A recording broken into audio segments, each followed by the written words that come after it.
Sejam todos muito bem-vindos. Aqui estamos hoje, mais uma vez, com muita alegria, para trazermos um tema da nossa doutrina espírita. E hoje que falaremos sobre o capítulo 29 do livro Pão Nosso, capítulo este intitulado A Vinha. Lembrando que o livro Pão Nosso tem como autor Emmanuel e que foi psicografado pelo nosso querido Chico Xavier. Então, neste capítulo 29, Emmanuel coloca uma passagem de Jesus. É uma passagem que se encontra no Evangelho de Mateus, no capítulo 20, versículo 4. Passagem que diz o seguinte: E disse-lhes: Ide vós também para a vinha, e dar-vos-ei o que for justo. E eles foram. Novamente, e disse-lhes: Ide vós também para a vinha, e dar-vos-ei o que for justo. E eles foram. Bom, primeiro de tudo, é sempre importante sabermos o entendimento desses elementos e simbologias que Jesus se utilizava para passar a sua palavra, para passar ali os seus ensinamentos espirituais. Vinha, videiras, a vinha que se entende aí por um conjunto de videiras. Então é necessário extrair o sentido espiritual de cada fala, de cada passagem que Jesus nos deixou. O sentido aí que vai além daquele tempo e que até hoje é muito atual para todos nós. O símbolo, o elemento da vinha, da videira, símbolo este que mais tarde também seriam utilizados pelos espíritos na codificação espírita. Podemos verificar no Livro dos Espíritos, lá nos prolegômenos, ou em algumas outras traduções, como Princípios Básicos, os espíritos solicitam a Kardec que ele colocasse e inserisse nos prolegômenos este desenho que foi feito por eles, pelos espíritos, que é o desenho de uma cepa, de um ramo, de uma videira. E eles, os espíritos, dirão a Kardec: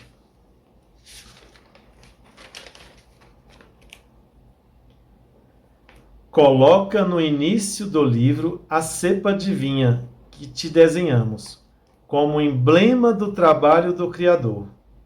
Coloca no início do livro a cepa de vinha que te desenhamos, como emblema do trabalho do Criador.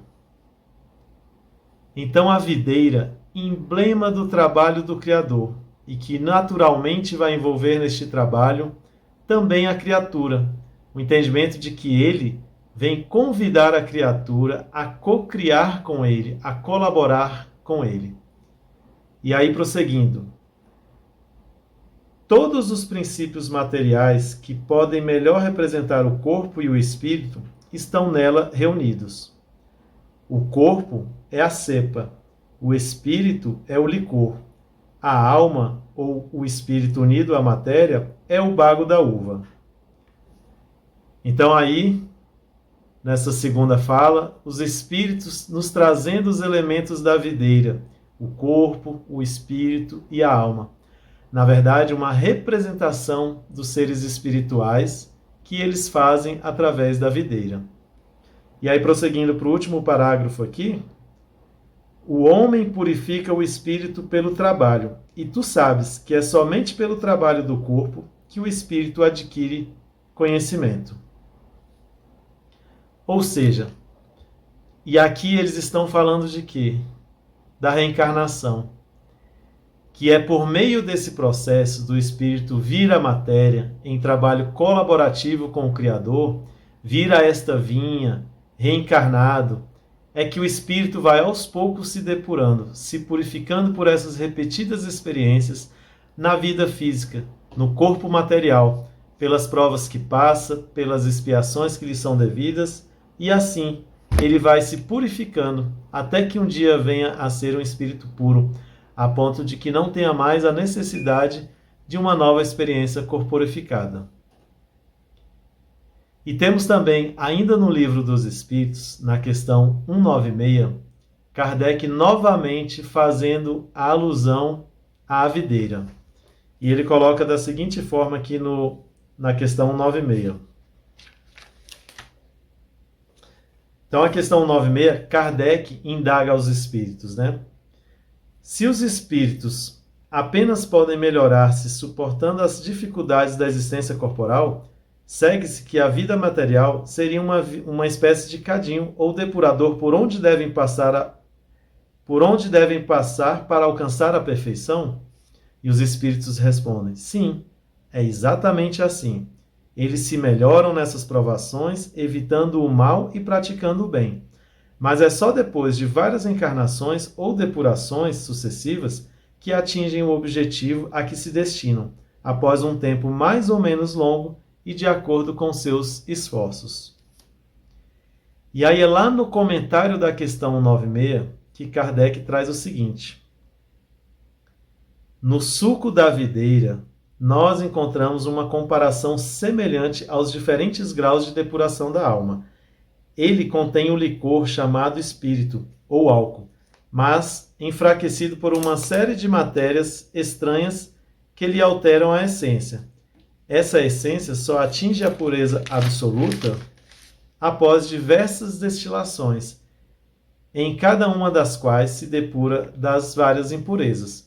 O corpo é o alambique no qual a alma deve entrar para se depurar. As matérias estranhas são como o perispírito, que se depura à medida que o espírito se aproxima da perfeição.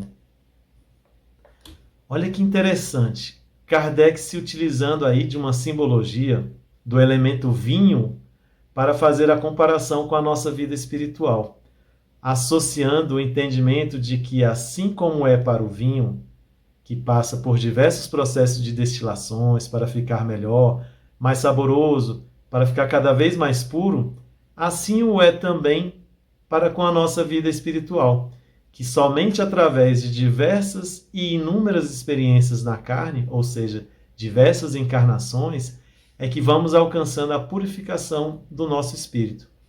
Então, Kardec trazendo essa representação, trazendo essa comparação do vinho com a nossa vida espiritual. Ou seja, para o vinho, destilações, né? É o processo pelo qual o vinho vai passando para se purificar, para se tornar mais saboroso, para se tornar melhor. Então, para o vinho, as destilações, para o espírito, as encarnações. Sabemos que através das encarnações, por meio das várias vidas vividas na carne, é que nós alcançamos a nossa evolução e que nós alcançamos o nosso progresso. Então, daí a gente tem que Jesus se utilizou desse elemento, nessa passagem, da vinha, remetendo também à videira, ao vinho, como uma forma carinhosa e sábia de tornar mais fácil para nós o entendimento do seu ensinamento espiritual, assim como ele sempre fazia, né, através de todas as parábolas que nos deixou, para tornar mais fácil o entendimento, a nossa compreensão sobre aquele ensinamento que ele estava querendo passar. Ou seja, porque essa passagem então da vinha é nada mais, nada menos do que ele nos ensinando a importância do trabalho no bem. E por que digo trabalho? Ora, acabamos de ler ali nos princípios básicos que o homem purifica o espírito pelo trabalho. Tu sabes que é somente pelo trabalho no corpo, ou seja, reencarnado. Então é uma passagem que nos ensina a importância do entendimento que devemos ter sobre a nossa posição aqui nessa existência corporal, sobre o nosso propósito aqui nesta vida, sobre como e qual o destino estamos dando para os nossos dias. Nós estamos aqui para evoluir? Sim. Nós estamos aqui para aprender a amar? Sim. Mas também estamos aqui para ajudar o Criador, para ajudar o Cristo a realizar a sua obra. Por isso dizer que somos co-criadores, que somos co-mantenedores de sua obra, de todo o seu legado, inclusive dos seus ensinamentos. Bom, e aí entendido então a simbologia utilizada pelo nosso mestre, vamos agora ver o que Emmanuel traz para nós nesse capítulo, quais os comentários ele considerou importante trazer também como ensinamento, referente a essa passagem. Então, novamente, a passagem, e disse-lhes, ide vós também para a vinha e dar-vos-ei o que for justo. E eles foram. Então, olha só, são diversos os entendimentos que aqui nós podemos dar a esse título, né, a essa passagem, mas nós vamos focar, considerar a vinha como um entendimento de encarnação. Então, a gente vai olhar para a vinha, para esse termo, para essa simbologia, com esse entendimento de encarnação. Todo espírito anseia por uma nova oportunidade, momento em que ele espera para realizar correções, reparações, não é mesmo? Oportunidade para ter um encontro com aquelas relações onde ainda se encontra pendente o perdão, onde ainda se encontra pendente a tolerância, a paciência, onde ainda se encontra necessário o amor maior, o respeito, enfim, uma nova experiência na carne que todo espírito aguarda ansiosamente. E, de certa forma, todo espírito, antes de reencarnar, ouve no íntimo de sua consciência essa fala do Cristo. Ide vós também para a vinha e dar-vos-ei o que for justo. Voltar à matéria para receber-lhes o que lhe é justo. Olha que bonito, né? O quanto isso é bonito, o que lhe é justo. Falando aí sobre justiça, sobre amor. Porque quando nós falamos de justiça, nós também, numa visão, podemos estar falando de amor. Esses dias, ao entrar em contato com um palestrante amigo, eu peguei o contato, né? E entrando no WhatsApp para poder fazer o contato com este colega palestrante, eu reparei na frase do WhatsApp dele, que estava escrito assim: justiça divina igual a reencarnação. Justiça divina igual reencarnação. Eu achei muito interessante. Primeiro, né? Ele, espírita que é, estudioso, colocou esta frase lá. Então, é um olhar ali de uma pessoa que acredita na reencarnação, claro, um olhar e uma interpretação do que é justiça divina, e de uma forma simples e direta. Então, um dos conceitos mais simples e direto que eu vi sobre justiça divina. Justiça divina igual reencarnação. Então nós temos, assim, muitas vezes, para quem não está no contexto da doutrina espírita, que às vezes não estuda e que ainda não crê, assim como traz a revelação da doutrina espírita, então muitos erroneamente ainda acreditam que nossas posições aqui na Terra, que tudo o que passamos aqui no nosso planeta, muitas vezes possa estar sendo punições, castigo de alguns atos anteriores que nós realizamos. Então, muitos creem em punições, em castigo, mas nós sabemos, através do ensino da doutrina espírita, que Deus é o nosso Pai amoroso, o nosso Pai bondoso, um Pai que não pune, um Pai que não castiga, um Pai que não nos quer o mal, muito pelo contrário, ama todos os filhos indistintamente e de forma igualitária. Então, para nós, do contexto da doutrina espírita, entendemos a justiça divina de outra forma. Muito pelo contrário, não punição, não é castigo, é amor. E qual é a forma que Deus tem de demonstrar a sua compaixão e a sua justiça para conosco, todos os seus filhos? Através da reencarnação. Porque reencarnação, né, é a lei natural pela qual todos nós, espíritos, renascemos, desencarnamos, voltamos para o mundo espiritual, renascemos novamente. Então, através desse processo, teremos idas e vindas milhares para, através de todas essas existências corporais, podermos, a cada vez que voltamos na carne, avançarmos um pouco, avançarmos no amor, no perdão, na nossa gentileza, na nossa humildade. A cada vez na carne, podermos nos depurar mais um pouco de tudo aquilo que temos de impurezas em nosso espírito, tudo aquilo que temos de imperfeito, lapidar todo o nosso amor, toda a nossa prática e ação no bem. Então, justiça divina é igual reencarnação. Que conceito simples, direto, para se falar sobre justiça, né? Nós sabemos que Deus também é amor, Deus é compaixão, Deus é perdão e Deus, sobretudo, é justo. Então, a forma que Ele tem também de nos amar, uma das formas que Ele tem também de nos amar e de nos ser justo e de ser justo para conosco, é nos dando essa bela oportunidade da reencarnação, na qual assumimos papéis e posições diferentes a cada vinda, para podermos passar pela experiência em cada posição, para poder expiarmos tudo aquilo que adquirimos de débito, de erros, de maldades que já fizemos em vidas anteriores e, quem sabe, até mesmo nesta vida.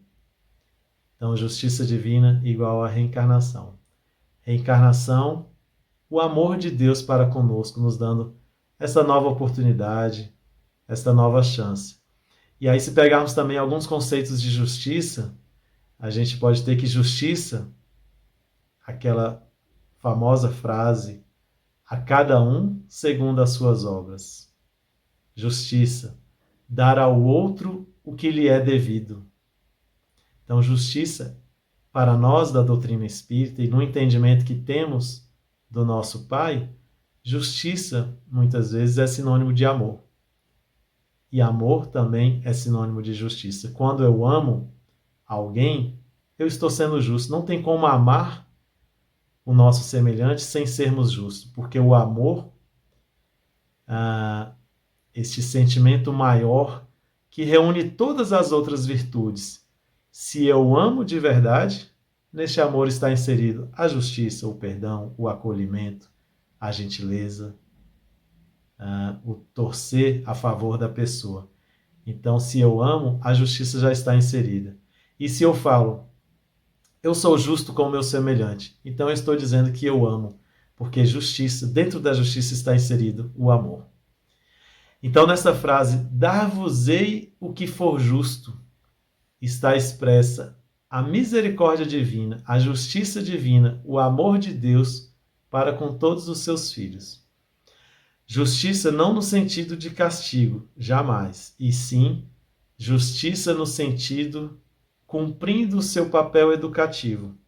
Sem ela não haveria reparação, aprendizagem, não haveria transformação. Muitas experiências nós só aprendemos quando passamos na pele, de fato. Reencarnação, as diversas experiências na carne.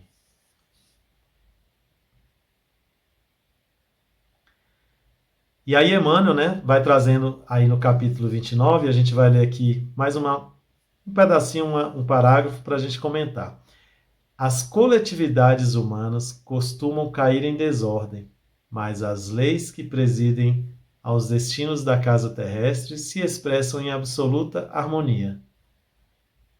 Bom, e aí a gente lembra que existe maldade na Terra, né? Aqui novamente, o parágrafo no qual Emmanuel nos trouxe, dizendo que as coletividades humanas costumam cair em desordem, ou seja, o nosso mundo tem desordem, ele tem desordem, né? As coletividades humanas. Mas as leis que presidem os destinos da casa terrestre, ou seja, as leis naturais, as leis divinas, se expressam com absoluta harmonia. E nisso aí, às vezes, a gente pode ter dúvida, porque existe maldade na Terra? A gente sabe que existe, e estamos vendo diariamente. Existe desordem na Terra? Existe desordem na Terra.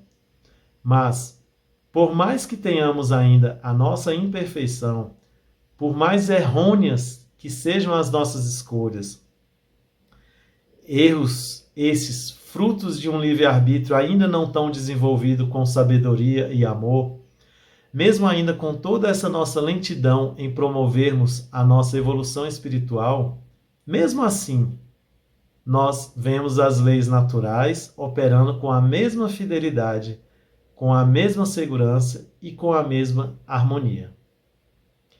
E é importante lembrar que, certas desarmonias que ainda presenciamos no nosso planeta se dão pelo fato de aqui estarmos em um mundo de provas e expiações. Nós não podemos esquecer que nós estamos num mundo de provas e expiações. É uma categoria de mundo em que o amor não predomina, né? Porque nesta ânsia de buscarmos a felicidade, de buscarmos a paz e de buscarmos um mundo melhor, e com toda razão que devemos buscar, nesta ânsia às vezes nós acabamos por confundir um pouco e ficamos no anseio de que se tenha perfeição por aqui, de que aqui tudo funcione, de que aqui tudo seja perfeição. Mas nós não podemos esquecer que aqui é um mundo de provas e expiações. Ainda é um mundo de provas e expiações. E mundo de provas e expiações, o mal predomina. O mal ainda é, de certa forma, a maioria, ainda é muito presente em nosso planeta. Os crimes, a maldade, a perversidade. Então, lembremos de que estamos no mundo de provas e expiações. E que, embora estejamos passando por um período de transição no qual o planeta Terra passará de mundo de provas e expiações para mundo de regeneração, este mundo no qual o amor já será maior, no qual a gentileza e a caridade já se fará mais presente, predominante, onde o mal ainda existirá, mas já será a minoria. Então, embora estejamos passando por essa transição, é apenas uma transição. Ainda não quer dizer que tenhamos completado essa transição e que já sejamos mundo de provas e expiação. Até porque, fazendo até uma associação com o termo que falamos agora há pouco de co-criadores, inclusive justamente é na transição planetária, nessa transição planetária, em que nós expressamos de fato a nossa posição e a nossa responsabilidade como co-criadores de Cristo nesta função. Jesus Cristo está coordenando esta transição planetária há séculos. Há muito tempo já existe todo esse movimento da transição planetária que vai se operando de pouquinho em pouquinho. Porém, o mundo, o planeta Terra, só se transformará de fato num mundo de regeneração quando a maioria dos seus habitantes que aqui residem também se regenerarem, também se tornarem espíritos de regeneração, espíritos que possuem mais bondade, espíritos mais amorosos, espíritos mais gentis, mais humildes, mais evoluídos. E aí nós já nos encontramos nessa posição de espíritos mais amorosos, de estarmos preocupados com a nossa reforma íntima e operando essa evolução. Então é importante lembrarmos da nossa responsabilidade também na transição planetária, também nessa transformação do planeta, porque nós somos co-criadores, co-mantenedores de todo este progresso.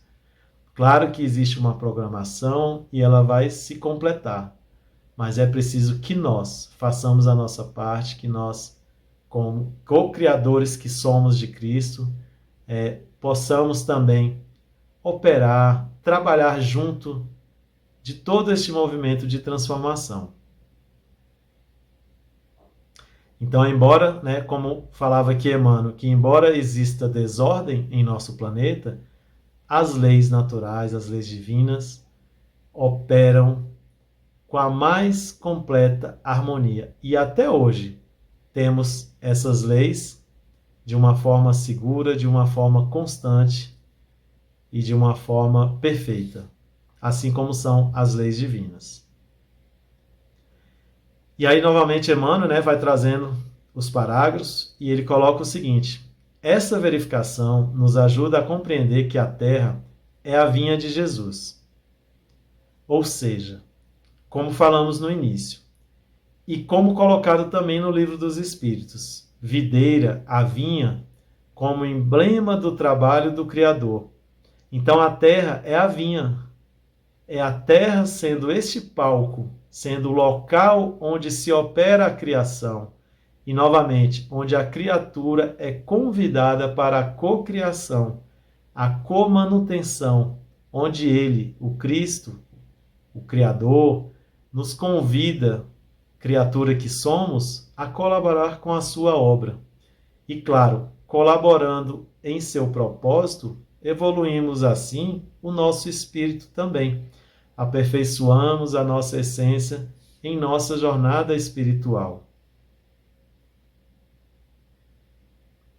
Emmanuel trazendo mais um parágrafo. Aí, vemo-lo trabalhando desde a aurora dos séculos. E aí assistimos à transformação das criaturas, que, de experiência a experiência, reencarnação, se lhe integram o divino amor. Bom, então no parágrafo anterior, ele colocando, considerando que a terra é a vinha. Ali na passagem na qual Jesus falou, e se referindo a uma vinha, na verdade a vinha é o planeta Terra. É o palco, é o local onde se opera todo o trabalho. Como falou lá no Livro dos Espíritos, que somente através do trabalho no corpo é que se dará a evolução do espírito. E onde se fará este trabalho no corpo?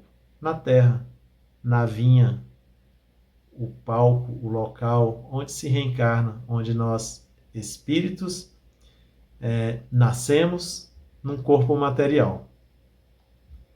E aí ele trouxe no outro parágrafo, falando que Cristo, vemos-lo trabalhando aí desde a aurora dos séculos. E aí assistimos à transformação das criaturas, que de experiência a experiência se lhe integram no divino amor. Então, a cada nova encarnação, nós vamos adquirindo um aprendizado, um resgate. A cada nova existência, um avanço na seara do bem, uma depuração a mais. E por mais lento que se dê esse avanço, nós vamos progredindo, vamos avançando no caminho do amor que Ele, Jesus, nos ensinou. A cada nova existência, deixamos aqui mais alguma coisa de material e saímos um pouco mais purificados. E claro, lembrando que cada espírito tem um ritmo no esforço, que faz o seu progresso.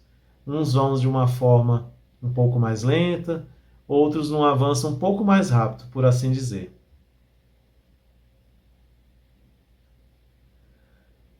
E aí Emmanuel colocando mais um parágrafo para nós. Por enquanto, os homens guardam a ilusão de que o orbe pode ser o tablado de hegemonias raciais ou políticas, mas perceberão, em tempo, o clamoroso engano, porque todos os filhos da razão, corporificados na crosta da terra, trazem consigo a tarefa de contribuir para que se efetue um padrão de vida mais elevado no recanto em que agem transitoriamente. Então, falando aqui sobre esse parágrafo, como falamos da transição planetária. Cada um de nós tem a tarefa de contribuir para um mundo melhor. Como ele fala no texto, contribuir para que se efetue um padrão de vida mais elevado. Como que eu posso, com a minha contribuição, cooperar e influenciar para um padrão de vida mais elevado? Ora, amando mais, perdoando mais, sendo mais gentil, paciente, tolerante, buscando sempre trazer a humildade para os nossos atos e ações. E nisso a gente pode fazer isso dentro do nosso dia a dia, em nossa casa, em nossa família, no nosso trabalho, em qualquer lugar que estejamos, nós poderemos sim contribuir para um mundo mais elevado. Então, é preciso que nós busquemos desapegar da vaidade, desapegar da imagem, do poder, dessas hegemonias que Emmanuel traz aqui, dessas hegemonias raciais, políticas, dessa necessidade de estarmos em posições elevadas. Desapeguemos do orgulho, dessa vontade de nos sentirmos superiores aos nossos semelhantes.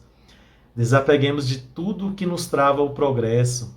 E sim, o que devemos ter em prática é o nosso esforço diário para irmos de encontro ao amor. o esforço da nossa reforma íntima, em nos melhorarmos cada vez mais, a cada oportunidade bendita que nos é oferecida. Porque todos os dias nós temos oportunidades de praticar o bem e de nos melhorarmos.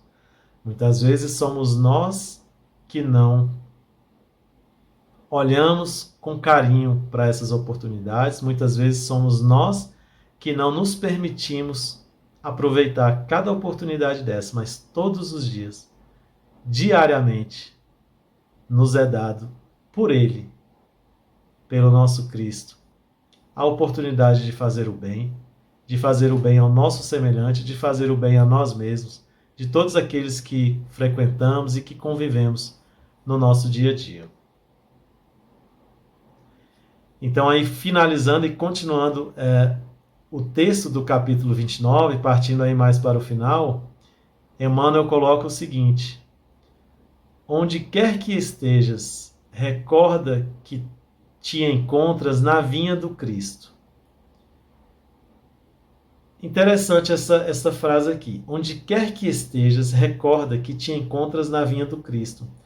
Então é muito importante que nós possamos estudar, estar conectados à palavra de Deus, à doutrina espírita, para entender o nosso contexto, o nosso propósito aqui na Terra. Então muitas vezes a gente, erroneamente, crescemos, ou às vezes até hoje estamos tendo uma visão errônea da vida, de que a vida é uma só, de que a vida eu preciso curtir e que eu preciso ter aqui ao máximo possível um aproveitamento, olhando para outros valores que não são os valores espirituais, que não são os valores divinos. Então é muito importante que nós saibamos, como ele diz aqui, onde quer que estejas, recorda que te encontras na vinha do Cristo.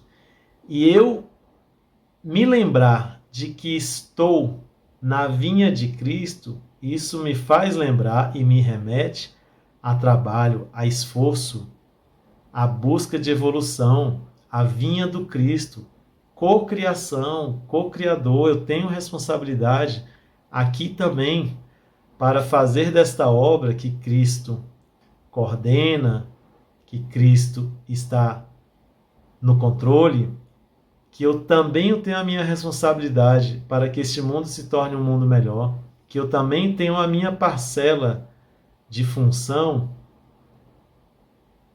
de tarefa aqui para fazer, e sempre tarefas relacionadas ao amor, à prática do bem. Então eu me recordar de que estou sempre na vinha do Cristo, é lembrar de que preciso fazer mais, é lembrar de que preciso buscar a prática da caridade, que preciso buscar olhar para o meu semelhante, para o meu irmão, que necessita de uma ajuda, que necessita de um ombro amigo. Porque isso é o que Cristo fez e isso é o que Cristo faz. E se somos co-criadores, é isso que também devemos fazer. Então, onde quer que estejas, recorda que te encontras na vinha do Cristo. E aí Emmanuel continua: vives sitiado pela dificuldade e pelo infortúnio? Trabalha para o bem geral, mesmo assim, porque o Senhor concedeu a cada cooperador o material conveniente e justo. Porque o Senhor concedeu a cada cooperador o material conveniente e justo. Olha que bonito isso, olha que interessante. O Senhor concede a cada um de nós, a cada trabalhador, a cada filho, a cada co-criador, o material conveniente e justo. Porque o que nós temos aqui nessa existência, embora nós muitas vezes possamos entrar em teimosia e ficamos teimando, querendo sempre mais, querendo luxo, querendo fortuna, querendo conforto exagerado, querendo supérfluo, na verdade nós só temos o que nos é conveniente e justo. Olha a palavra, e justo. Muitas vezes eu quero uma vida boa, eu quero riqueza, eu quero dinheiro. Será que isso é justo? Será que eu mereço? Olha o quanto nós confundimos e o quanto nós barganhamos e tentamos negociar com Deus, Criador, com Jesus, aquilo que eu quero, aquilo que eu tenho que ter de forma imediata, mas sem parar para pensar e sem parar para refletir na palavra de Deus que nos é ensinada, se por um acaso isso que eu estou pedindo é justo. Será que é do meu mérito ter aquilo que eu fico sonhando? Mas Deus, Jesus, nas suas perfeições, na sua perfeição divina, nos dá apenas o que me é justo, apenas o que me é conveniente. E aí, lembrando novamente, justiça divina a cada um segundo as suas obras, a cada um o que lhe é devido. Nós não estamos aqui encarnados pela primeira vez. Cada um de nós temos questões a superar e a resgatar. Por isso a justiça.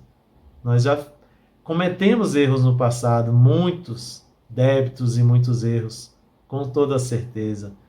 Então temos aqui o que resgatar, o que reparar. Por isso não estamos com a perfeição em nossas vidas. Por isso é que estamos apenas com o justo, porque precisamos passar por experiências de reparações, de expiações e de provas.